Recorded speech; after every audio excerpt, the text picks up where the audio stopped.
What is going on, Miami Heat Talk Nation? Ernest here, back with another Miami Heat Talk video. Hope everybody's having a beautiful, blessed Friday. We got the weekend here. It's good times, happy. If anybody's working Saturday, Sunday, I apologize. Don't mean to throw it in your face. But the majority of people, we got the weekend off, so we're feeling excited. And how can you not feel excited? Because you are starting your weekend with a Game 2 Miami Heat playoff game against the Boston Celtics. It is time to start this weekend right. Now, we took Game 1, you guys. Miami's up 1-0. And it's funny, after we've won this game, what did I say yesterday? I want to see what everybody's going to say, what all the media outlets are going to say. And it's funny because now everybody wants to jump on the bandwagon in ESPN. In my opinion, if you feel one way, and that's not, and the result is not going your way, own up to it. Own up to it. Say, hey, we were wrong here in ESPN. We predicted that the Boston Celtics had a 97% chance of winning. This is a 50-50 opportunity. We disrespected the Miami Heat. We apologize. Now, I know ESPN will never do anything like that, but the fact that they're just talking off rip on how great Jimmy Butler is and praising Bam Adebayo when all season they just knock him down, shows me that they don't know what they're talking about. They really don't. So when you guys see things like Miami not having any odds of beating Boston, wipe that off. We don't care what the media says. It's like Jimmy Butler says. They asked Jimmy after the Game 1, did he believe that they would be going this far when they were in the play-in? He said, damn right, we did. They're confident and they know they can make it to the NBA Finals. They know that they can win the whole damn thing. We were the first seed last season, you guys, and we're one shot away from making the NBA Finals. And that same team might have not done that great this year, but they're showing that they have the same determination in the NBA playoffs. So it's a beautiful thing to see everybody trying to jump on the bandwagon and talk about how great Jimmy is. Some people even call him Himmy. I think that's funny. Because nobody was giving Miami the credit. So ESPN, I ask you, please don't get on the bandwagon because you actually might throw some bad juju on us. Stay hating, stay favoring the Boston Celtics. That's how the Miami Heat players love it. That's how the fans love it. We love playing with our backs against the wall. And another reason why I feel like we have the advantage is the coaching. I've explained this before, you guys. Erik Spoelstra is the best coach in the NBA. The best coach in the NBA, you guys. And I know some people will say, well, there's Greg Popovich. He's won 5 championships. I'm going to break down something for you guys really quick. Greg Popovich is an amazing coach. But when you have Tim Duncan, Manu Ginobili, and Tony Parker, and guys like Big Shot Bob, Malik Rose, Brent Barry, Bruce Bowen, Michael Finley, when you have all those guys in a team, it's not going to be that difficult to win. Now, I'm not saying he's a bad coach, one of the best ever. But here's why I feel Erik Spoelstra is the best coach in the NBA. Back in 2010, he was delivered a really difficult situation, having to coach LeBron James, Dwayne Wade, and Chris Bosh, with all these stars in the Big Three era. 20 games into the season, everybody was talking about firing Spolstra. LeBron even offered Pat Riley to coach the team.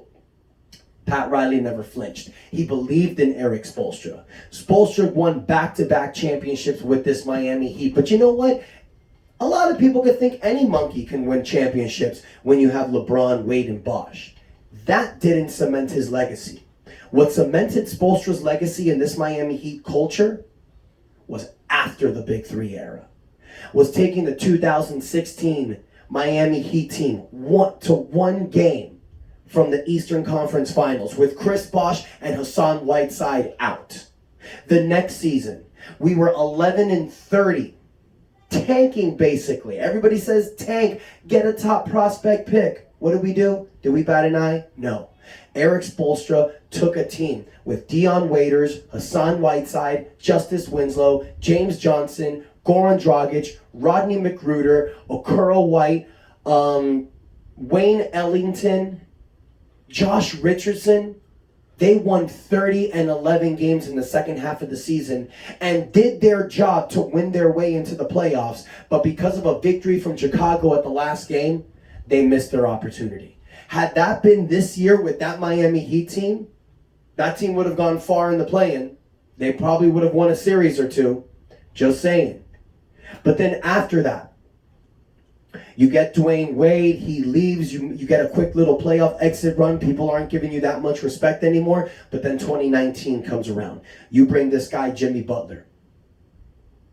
When you bring Jimmy Butler, everybody's laughing at the Miami Heat. They're laughing at Jimmy Butler, thinking they can be contenders. What does he do? He takes a 13th first-round draft pick in Bam Adebayo. He takes a 14th first-round draft pick in Tyler Hero and turns them into stars. He brings undrafted players that weren't even looked at from other teams. Guys like Duncan Robinson, guys like Kendrick Nunn, guys like Gabe Vincent, guys like Caleb Martin, guys like Max Strus, guys like Udonis Haslem, which is originally Pat Riley and Stan Van Gundy, but he evolved him.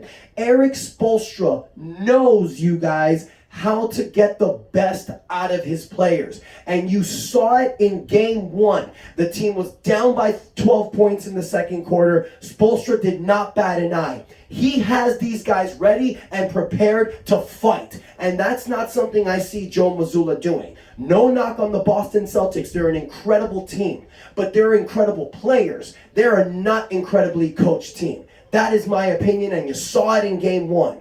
You don't take a timeout in the third quarter. Your best player doesn't get a shot off in the fourth quarter. You're not doing things right. The Miami Heat defensively are tougher than Philadelphia, are tougher than Atlanta, and you're not figuring this out. So tonight in game two is a big game.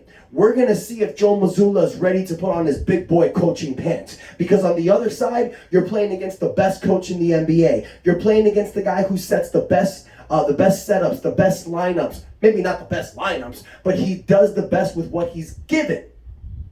I am fully confident that Erik Spoelstra will outcoach Joe Mazzulla. Now look, this is game two. Boston's playing with their back against the walls. I expect a big game from Jason Tatum. The fact that he didn't get a shot off in the fourth quarter in the last game, you guys, and he scored 30 points in the first three quarters, damn. Like, you know he's going to come out mad. You know he's going to come out fierce, and he's going to come out ready. Jaylen Brown, another guy who's going to come and do his thing. Now, Jaylen Brown and Marcus Smart, I noticed they did suffer injuries in game one, but they came back. So we don't know if that's going to affect them in game two. But what the Miami Heat need to do tonight, you guys, we can't just think of this as like a one-win mentality. Oh, we got one in Boston. Screw that. It's time to stomp on their throats and crush their dreams. If we win tonight and take a 2-0 series lead, you guys, I'm not saying the series is over, but a 90% chance I'm going to give this to Miami. Because now you got to play 2 games in Miami where the Heat have not lost this playoff postseason. We're excellent at home. So the Miami Heat need to figure this out. They need to come ready. They need to come prepared. Now look, we know what Jimmy Butler is going to do. We know that Himmy's going to step in Himmy mode. But last year, against the Celtics in the conference finals, Jimmy Butler averaged 32 points a game, 3 games that we won, but 21 points a game, the 4 games that we lost. He needs to bring it every night.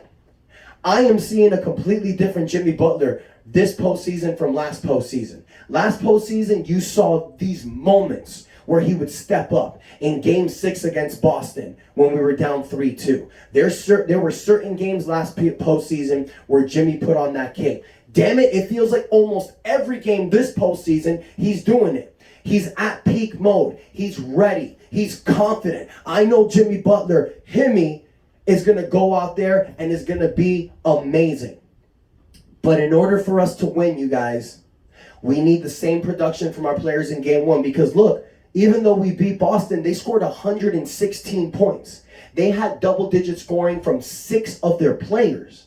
So they're going to come with it tonight.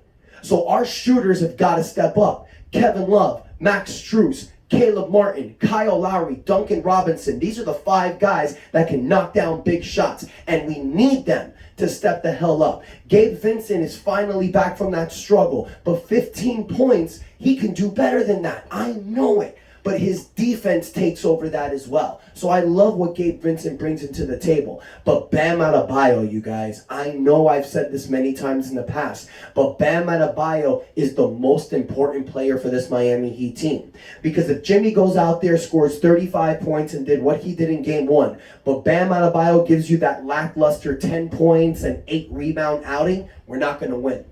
We need 20 points, 10 rebounds from Bam. We need him to be aggressive. He's better than Robert Williams and Al Horford. He needs to dominate and take control down in the post. We need this from Bam, you guys. I am confident. I am poised. I know that the Miami Heat can do it. Now, with all that positivity comes a little bit of negative. You guys know how confident I am with this team. But we saw how the officiating was in game 1. It was very lopsided. Guess who's officiating tonight? Mr. Scott Foster. You guys remember Scott Foster? We did win game 6 against New York with him officiating. You saw a lot of questionable calls that game, but the Miami Heat did prosper.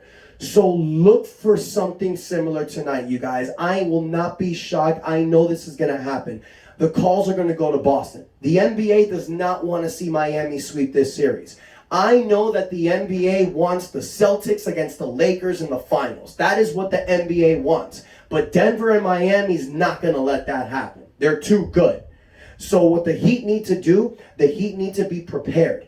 Don't worry about those ticky-tack fouls that you might not get. Don't worry about those bullshit calls. Stay the course, play right, be together. Because if we do that, even against this scrappy Boston team, even against Scott Fisher, the Miami Heat will overcome game 2 tonight. I'm predicting a Miami Heat victory 115-112. I think it's going to be a close game. Look for Boston to get a little advantage, but Miami will never let up.